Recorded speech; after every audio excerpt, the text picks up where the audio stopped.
Londra'dan herkese selamlar, ben Çiğdem Adan. Bugünkü videomun konusu birazcık enteresan olacak. Ben şimdi videolarda İngilizce konuşurken farkına vardım ki benim iş yerimde daha önce bahsetmiştim. Çok çeşitli milletlerden insanlar senelerdir ama çok çeşitli milletlerden insanlar bir arada çalışıyorlar. Bunun avantajları ve dezavantajları var. Bu videoda yanımda kimler çalışıyor, hangi ülkelerden çalışıyor, İngilizce problemini nasıl hallediyoruz onları göstermek istiyorum. Onun için bu videoyu çektim. Eğlenceli bir video olacak. Sonuna kadar izleyin. Hep beraber bakalım kimler var yanımda.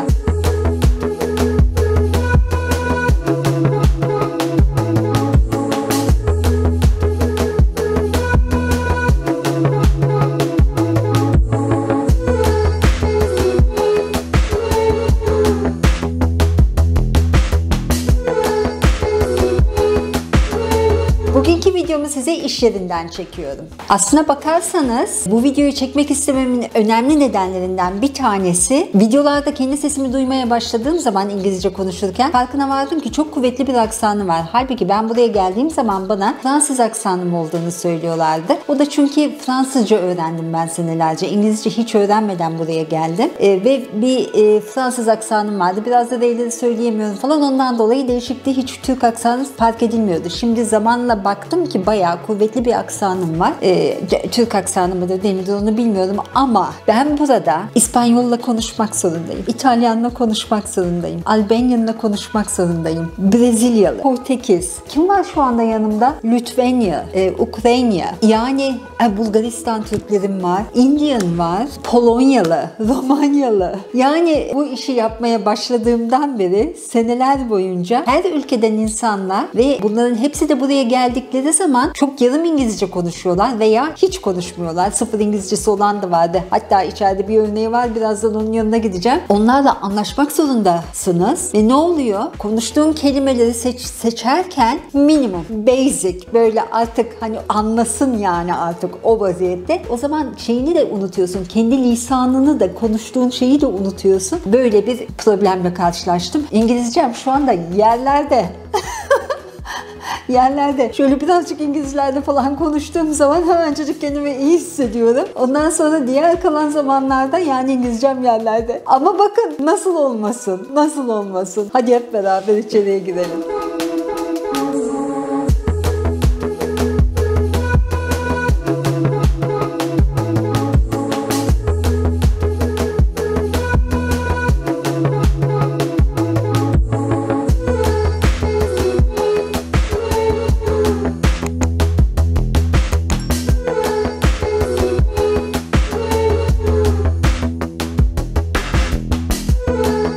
Gülsel merhaba. Merhaba, hoş geldin. Hoş bulduk. Gülsel bir sene oldu mu Gülsel? Birkaç aylar geçti. Bir seneden fazla. Bir sene. Gülsel bir senedir benimle beraber. Şimdi nereli olduğunu soralım. Gülsel'den başlayalım. Ofiste şu anda o var. Yanında başka birisi daha var, o dışarı çıkmış. Gülsel sen ne zaman geldin ve nereden geldin? Ben buraya bir sene 3 ay önce geldim.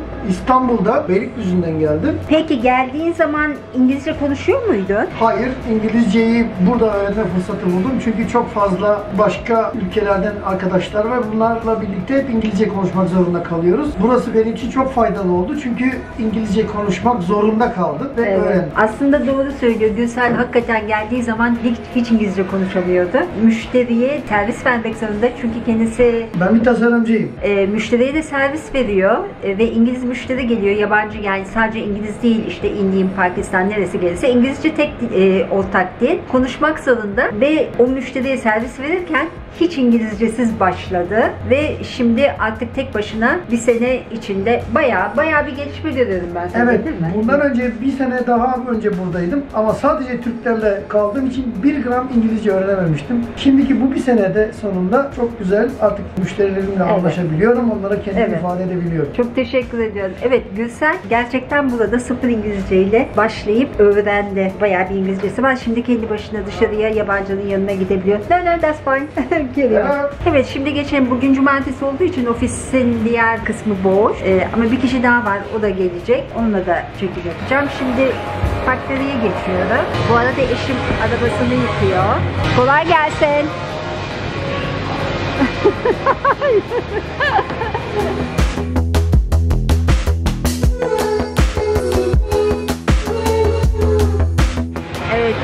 bizim Honda S2000'imiz. Bununla da güzel çekimlerimiz olacak ilerleyen günlerde ama bugün fabrika çekimindeyiz. Bakalım içeride kimler çalışıyor.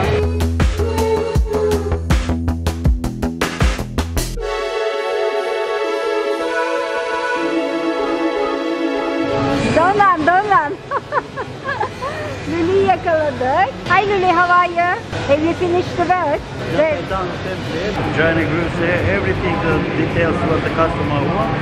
I have to work Thank it you. here. I want to ask you something else actually. Where are you from? I'm from Albania. When did you come to London? 17 years ago. Wow.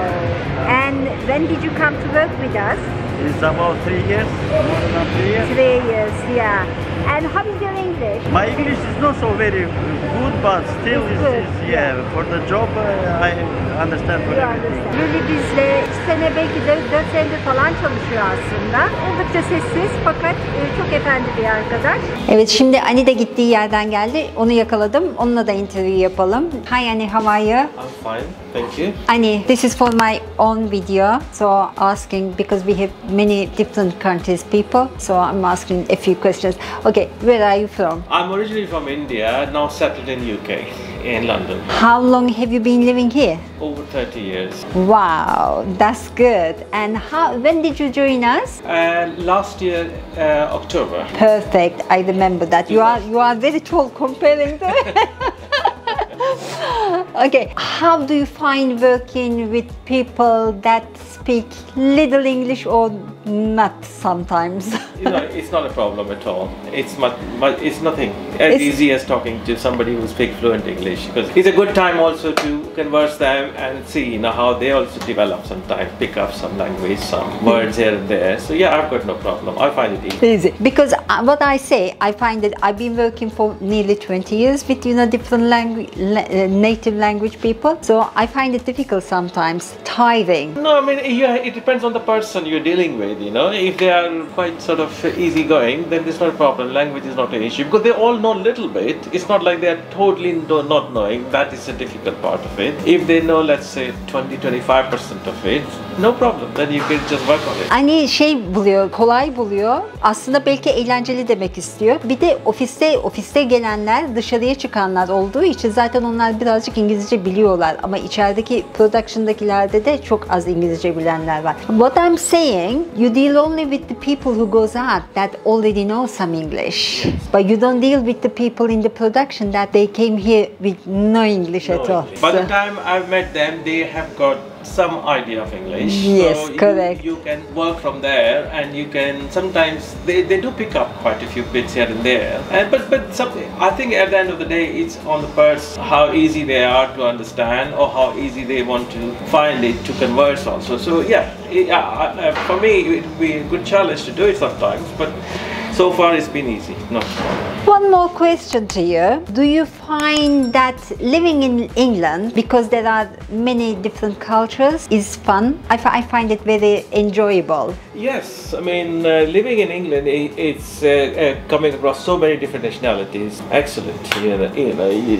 I don't have problem. I find it very easy, very nice to converse, nice to know them, how their culture is, what their food is, and how the life approach is also, because each culture has got something different to give, a different way to approach life as well. So yeah, it's a fun. One last question. What is your favorite kitchen apart from Indian food? Or do you prefer Indian food over all the others? If we go out, we normally try and eat Chinese, because that's what we prefer. Indian we do eat sometimes, but Indian we can cook at home, so Indian Correct. is not such a challenge eating outside. So Yeah. for us, it's Chinese is mostly. If we can get Italian, yes, why not? French is difficult to get. So yeah. Any idea about Turkish people before you come to work with us? Did you knew about our culture? No, I was totally unknown to Turkish. I know obviously it's a big country and people are here, but I've never dealt with them. I've dealt with Greek, I've dealt with Cypriots. I mean, I've worked with them, so not dealt with them. Worked with Cypriots, Greeks, English. English, Indian, some Chinese, Africans, Afro-Caribbeans, but Turkish, no, we never had chance to work. Do you like Turkish people? Because you know me, you know my husband, and we have other people working Turkish here. Turkish people, I find it easy to work with. It's no problem at all.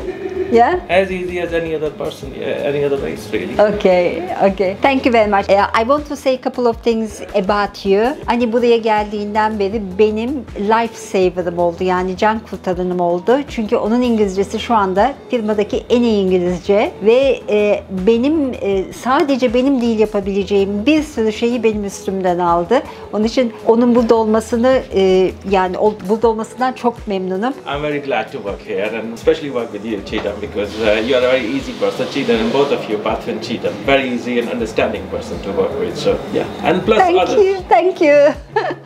Teşekkür ediyoruz Aniye. Okay guys, are you ready for payment? And this is Pepe. Pepe, where are you from? Italy. When did you come to London? 5 years before. 5 years. And when did you start working with us? Yeah, very good. When? Yeah. When? 4, 5 years here? 5 years. 5 years. Did you speak any English? Just a little bit. But when I remember you, when you come here, you didn't, nothing. You helped too much to me. Yeah. Very good boss. Pepe İtalyan buraya geldiği zaman sıfır İngilizce. Hiç konuşamıyordu. Now we can understand each other. Thank you. We communicate. And Mert, nasılsın Mert? Teşekkür ederim sizi sormadan. Teşekkür ederim. Mert bize yeni katıldı. Nereden geldin? İstanbul'dan. İstanbul'dan geldi. Çok kibar, çok efendi. Nasıl geldin? Vizeni sen nasıl aldın? Benim vizem aile birleşim vizesiydi. Eşim İngiltere'de doğup büyüdü.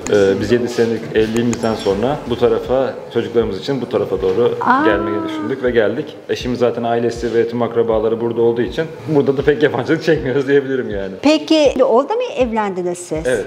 Evet değil mi? Evet. Türkiye'de evlendik. Ondan sonra buraya geldik. Evet bak ben de bunu şimdi öğrenmiş oldum. Şimdi öğrenmiş oldum. Ben zannediyordum ki eşim burada yaşıyordu. Sen evlendin ve buraya geldin zannediyordum. Yok. Türkiye'de evlendik. Teşekkür ediyorum Mert. Hoş geldin bize. Arthur. Arthur, where are you from? Ukraine. Ukrayna'dan. When did you come to London? 15 senedir burada. Maybe. Belki de daha fazla diyor. You've been working with us how long? 3 years now? 2 years? Here, 2 years ya. 2 senedir bizle beraber ama çok çalışkan, muhteşem bir insan. And what about your son now? Son going to Luton to airport, yeah? Because wife come. Now wife come already. Oğlu da bizle beraber çalışıyor ve şu anda eşini almaya geldi. İşte böyle. Teşekkür ediyorum. Thank you. İşte böyle bir kişi daha var. Donis, Donis, where are you from? From Albania, came to London in 2015. I started working with them from October 2020. 2020. Yeah, I'm a new one here. I'm very friendly, very helpful, and I'm enjoying work with them. Did you know Turkish people before? Yeah, of course, arkadaş. Arnavut olduğu için Donis bizi biliyor. Evet işte böyle. Daha devam edeceğiz. Daha çünkü görmediğiniz insanlar var.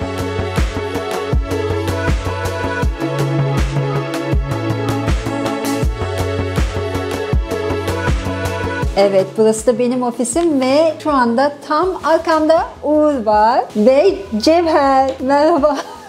Uğur ve Cevher bana dışarıdan destek veriyorlar. Ankara Anlaşması'yla geldiler. Cevher daha yeni taze gelenlerden. Geldiğinden beri çok rahat ettim. Muhasebeye destek veriyor. Cevher, burada olmaktan memnun musun? Yani Türkiye için soruyorum sana. Türkiye ile İngiltere arasındaki hayatını kıyaslarsan. Çok memnunum. Yani memnunum, evet. Her yerin kendine göre zorlukları var. Burada da hayatta kalmam kolay değil. Ama en azından yaptığınız şeyin karşılığını alabiliyorsunuz. O yüzden daha rahat yaşam koşulları, öyle diyebilirim. Yani bilmiyorum, daha yeni geldim, 7 ay oldu. İyi gidecek herhalde, öyle düşünüyorum. Peki, tarihlerini açıklaman bize başlayalım. Uğur kaçmadan hemen Uğur'a da soralım. Yakaladım. Uğur, sen ne kadar oldu geleli? 2 yıla yaklaşıyor.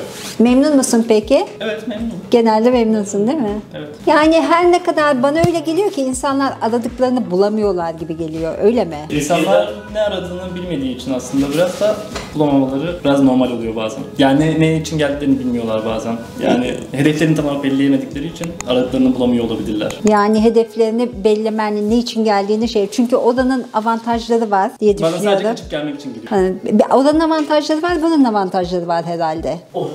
Evet, sanırım.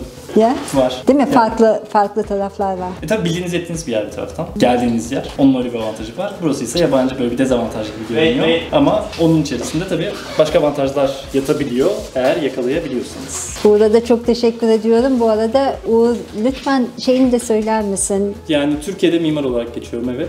Burada onun çok henüz bir karşılığı yok. Yok. Mimarlık yapıyorum. Mimarlık yapıyor. Uğur geldiğinden beri de bizim firmada bir sürü şeyin kalitesi arttı. Öyle söyleyeyim. Çünkü teknik çizimler Uğur'dan geçiyor. Çok memnunum.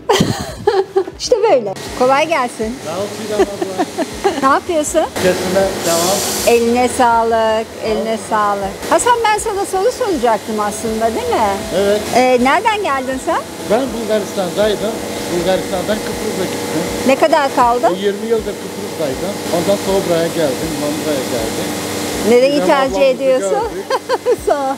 Çiğdem ablamızın yanında yaklaşık 4 yıldır çalışıyorum. Sağ olsun. Her şey iyi yolunda gidiyor. Nereyi seviyorsun daha çok? Kıbrıs'ı. Seviyorum. Değil mi? Kıbrıs güzel bir ülke. Yeni bir tane dizi başladı.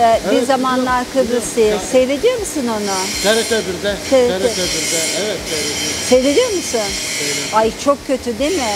Sen o zamanlar orada mıydın? Yok ben 96'da gittim. 96'da. Ha. Çok kötü şeyler olmuş orada. Anlattılar zaten. Yaşlılar bize anlatmıştı. Neler yapmışlar onlar, Rumlar. Hala fakirler. Ama şimdi Kıbrıs çok güzel değil mi? Şimdi çok güzel. Evet. Ekonomi. Evet. Her yerde ekonomi kötü. Kolay gelsin. Sağ ol Çiğdem abla. Hasan da bizde çalışan Bulgaristan Türk'ü. Bizle beraber 4 senedir. O da bizim Demirbaş çok sevdiğimiz elemanlarımızdan bir tanesi. Maalesef videoyu cumartesi günü yaptığım için diğer dışarı çıkan ekibi ve yabancı ekibi, asıl yabancı ekibi yakalayamadım. Sizlerle tanıştırmak istediğim yabancı ekibi. Tamamını yakalayamadım. Ama bir kişi daha var yanımda burada. O da şimdi tanıştırıyorum. Ay funny. Ivica. Hi Ivica. Where are you from Ivica? I'm from Macedonia. Ben hayatımda Makedonyalı birisiyle karşılaşmadım. İlk defa karşılaşıyorum. Where is Macedonia? Macedonia is in the Balkans. It's in the middle between Bulgaria, Albania, Greece and Serbia. It's a really small country. And when did you get independent? 1991, we was part of Yugoslavia. Perfect. Yeah. Ivica Makedonyalı. Tabii Makedonya Yugoslavya'nın bir parçası.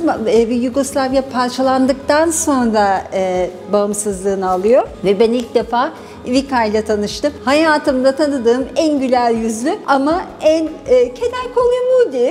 Really, yeah. Especially in the Mornings. morning. Sabah moodisi olan bir arkadaşımız ama çok şeker, çok tatlı birisi. How long have you been to UK? Almost 7 years. 7 senedir İngiltere'de. Are you happy? I enjoy the country. I really love it. There is a party in every spot where you want. And because it's a multicultural, you can find fun for everyone. Perfect. And did you know Turkish people before you come here? Yes, I know because I've been even on a wedding in Istanbul. On Oh, the did Bosphorus. you? Yeah, I have friends. She's living in Istanbul. Evet, Türkiye'yi and you like Turkish, I love presume. it. Yeah. I love it. Türkiye'yi ve Türkleri de çok seviyor aynı zamanda. Biz de onu seviyoruz. We love you as well. Thank you. Thank you. Evet, bu videomun konusu İngiltere'de her ülkeden insanla karşılaşabilir, aynı ortamda çalışabilirsiniz idi. Gördüğünüz gibi benim ufak firmamda bir sürü ülkeden insanla tanışma ve birlikte çalışma imkanımız var. Bu ancak bana göre İngiltere'de olabilecek bir şey. Çünkü değişik ülke insanlarıyla bir araya gelip onların kültürlerine daha yakından, yani birlikte çalışıyorsun, birlikte yaşıyorsun. Buraya gelen öğrenciler de sınıflarında zaten hemen bir sürü ülkeden insanla, öğrenciyle birlikte okuyorlar. Onlarla beraber İngilizce öğreniyorlar. Yani hem çalışma ortamı hem öğrencilik ortamı multinational oluyor. Çok keyifli geçiyor. İşte İngiltere böyle bir yer. Gelirseniz bekliyoruz sizleri de. Hoşça kalın diyorum. Bir dahaki videoda görüşmek üzere.